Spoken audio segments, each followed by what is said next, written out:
Hi everyone, my name is James Feeney. Welcome to or back to my channel. Today we are here with another reading walkthrough or spread tutorial. And this is one that I posted on my Instagram recently. It felt very autumnal, and so I wanted to share it here, as I tend to share most of the spreads that I post there and a lot of the spreads that I create. I think it's a fun way to interact, and I like to see and hear what others find in terms of trying out these spreads for themselves. And so I thought this nice, simple fall one might be of use to someone out there during this time. For me, the fall and the autumn time and the liminal seasons in general, so whether it be autumn or spring, both really speak to change, to shifts more so. Summer and winter to me feel stable and steady.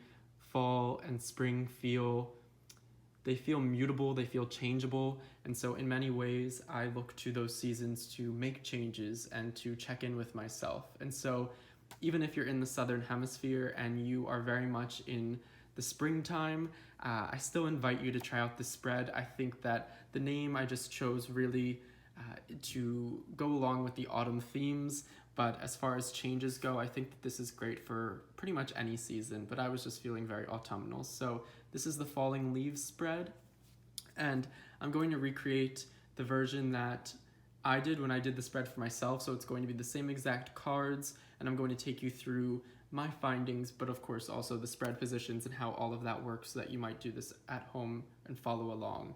So without further ado, we'll get right into it.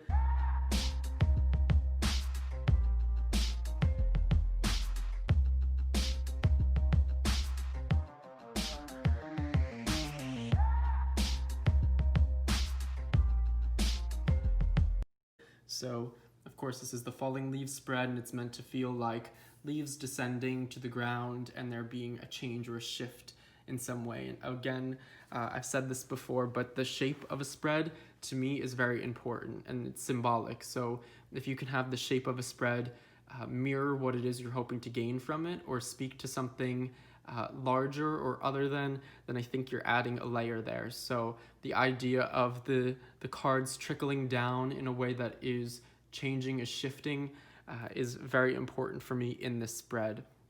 So I'm going to lay out the cards as they were for me.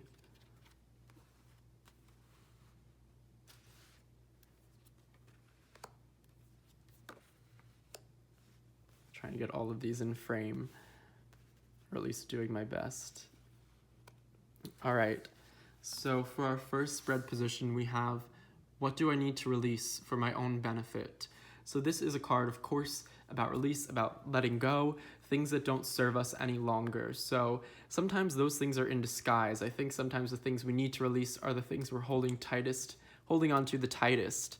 And those are things that feel important, that feel inextricable. And sometimes the things that we need to release are the things that feel pivotal and crucial in terms of our identity or our selfhood at that time. And that's part of why I think we have to release them, is because we're investing too much in something that is false or not true intrinsically in terms of who we are. And so what I got was failure, and this is the Seven of Discs, or the Seven of Pentacles in the Rider-Waite-Smith. And so the way I interpreted it, I just wrote a brief thing, and I didn't make it too personal. But I wrote, over here I wrote, I must let go of the projects and endeavors I've not succeeded in. They are a mental burden that prevents me from moving on and allowing myself to try new things. So I think I invest a lot in the material world and my material experience, and I also take my failures very hard.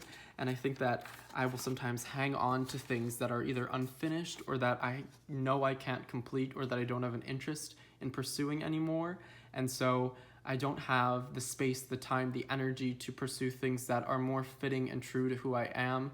I almost hold myself back from moving forward by holding on to things of the past because I don't want to admit that I haven't completed them, or admit that they were a passing fad or a phase, and that I'm no longer interested in pursuing the project, whatever it may be. There's also, of course, a hang-up in terms of the material world and wanting to accumulate, and the idea that we should finish something and now we have it under our belt and it's an accolade of a sort.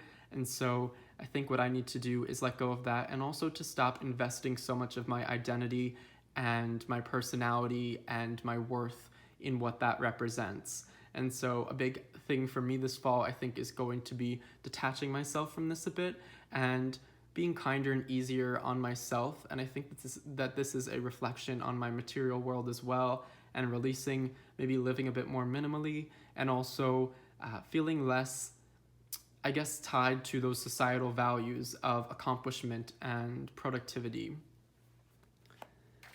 So for our second position, we have, what must I put to rest for a while so I might recharge?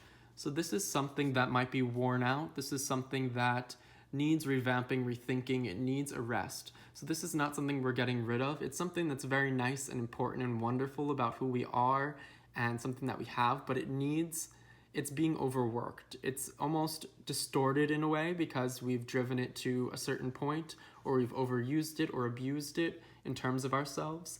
And so that's what this is really speaking to. And this is an area where we need to just take a step back and allow this aspect of ourselves to rest. And maybe this is a chapter or something that we do that we need to maybe take the foot off the gas, so to speak. So I got the Ace of Discs for this, or the Ace of Pentacles. And the way I interpreted it was taking time to stop chasing productivity, success, and career advancement as if it's all that matters. Putting my mind at ease, these things will come with time when I am ready. So for me, this card spoke to the pressure that I put upon myself to get to a certain point, to have a certain amount of money or a certain amount of financial freedom and independence, and to be at a certain place in my career and in my projects, and for beating myself up on days where maybe I am not as productive, or when a project fails, or when I feel like I could be doing more.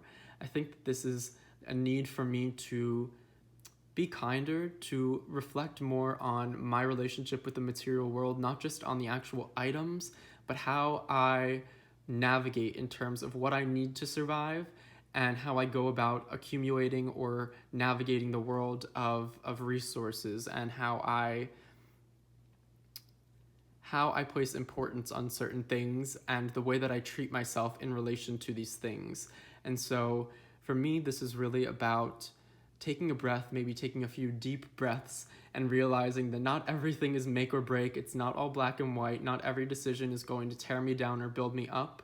Likewise, things happen slowly and with time, and I'm no less than because I took longer to reach a certain milestone for myself, and because it took somebody else a much shorter amount to reach a similar milestone doesn't mean that they are better than me, or that we are even really reaching the same milestone. And so this is just something I need to remind myself, especially in times I find I'm in my early 20s and I see my peers. It's a very weird time to see certain people at certain points in their careers and their goals. Some are getting married and settling down. Some are traveling the world. Some are still in school. Some are doing this and that.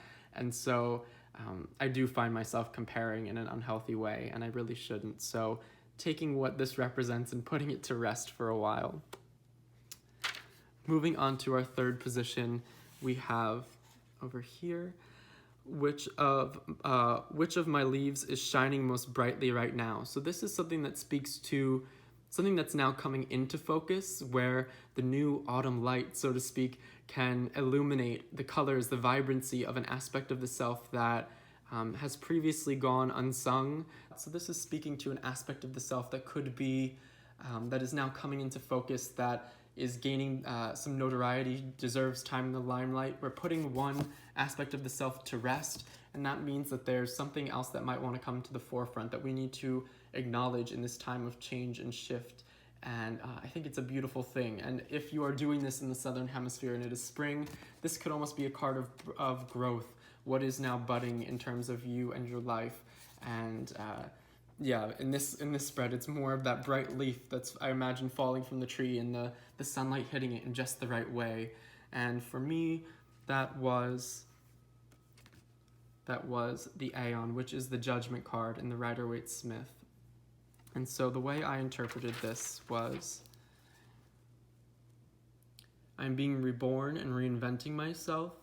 I shine brightest when I welcome change and embrace who I am and what I know is best for me. Now that sounds very vague, and these were just little, they almost felt like affirmations of a sort, the way I wrote these very brief descriptions of the times when I was pulling these cards. But for me, this really means, to me, this is a card of freedom, of gateways, of movement, of change and flux and shift, of leaving behind and feeling unafraid of moving forward into something new that is permanent. This is not looking back when you take a step forward. This is looking 10 steps ahead. This is taking binoculars and looking to the future in a really, it feels just almost a little bit dangerous in a way. It feels fated and destined. And for me, this is really about stepping into my own power. This is about starting a new chapter. And so I think feeling like I need to keep up with an identity or a sense of self that I've created because it's what others know and it's what I'm comfortable with is no way to go through life. If I'm feeling called to allow a different side of my personality to shine through, then I should do that. If a new passion or a new project enters my sphere and I feel compelled to chase it, regardless of if it fits with the work I've already accumulated and done, so be it. I think that this is about throwing caution to the wind a little bit and allowing myself to take the necessary steps to feel the most like myself in any given moment. I think that when we make choices that feel right, that when we look back, we say, that was me and I did that and that felt like me, that's when we're making the choices that matter, that feel right, that lead us to a point that is magical, so to speak. And so for me, this is my inner magic coming out. This is my truest self shining through, and that's what this speaks to. So for our fourth and final position in this spread, we have, how can I harness the power of change in the best way possible? So this is about rolling with the punches. This is about taking the external environment we have and adapting to it, of learning how to coincide with what we've been given. This is taking the hand you've been dealt as an analogy.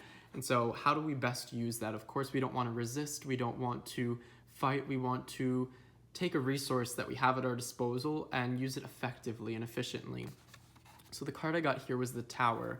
And I think a lot of this speaks to a tearing down of larger changes in a career-driven way, in a personality-driven way.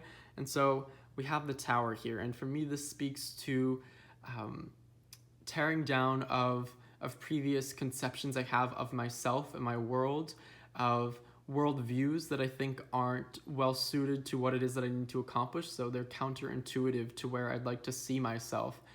The mindset that I keep or have as far as comparison and traditional values goes is not going to do me very well on a path that is non-traditional. So what is the point of keeping and holding on to those sorts of values and expectations? This also felt like a part of myself. It felt like inspiration. It felt like finding inspiration within change, within destruction, within chaos, and embracing it, as opposed to looking to maintain and create order. It's almost like trying to sweep up the porch during a hurricane. What good is that going to do? I think you're much better suited to ride out the storm and to appreciate it for its glory. What did I write? Let's see. The Tower. I need to roll with the punches and stop resisting the destruction of what doesn't serve me. Don't be complacent. Find inspiration in chaos. So yeah, that basically sums it up in a small little paragraph. But these were my findings when I conducted this reading. Those are the spread positions, of course. I have this posted on Instagram when I do these sorts of spreads. I do have a playlist of all of the tutorials of spreads I've done. So if you're curious, looking for some, recommend checking that out. I'll put it in the cards or link it below. And then I always post the spreads on Instagram a few days or weeks before I post them on YouTube. So if you want to keep yourself apprised, check me out over there. I always have that linked below as well. So let me know if you decide to try this. If you want to do a response video or a response post with your results, or if you just want to write in the comments and let me know how it went for you and if there's anything you care to share or if you made any modifications, I'd be very curious. And I hope that this is helpful for somebody out there who is looking to better analyze and reflect changes within their life and shifts, and for those who feel the liminal seasons are the time for that, just like I do. I hope you are all well. Subscribe and like if this was helpful or fun or entertaining for you, and until next time, bye.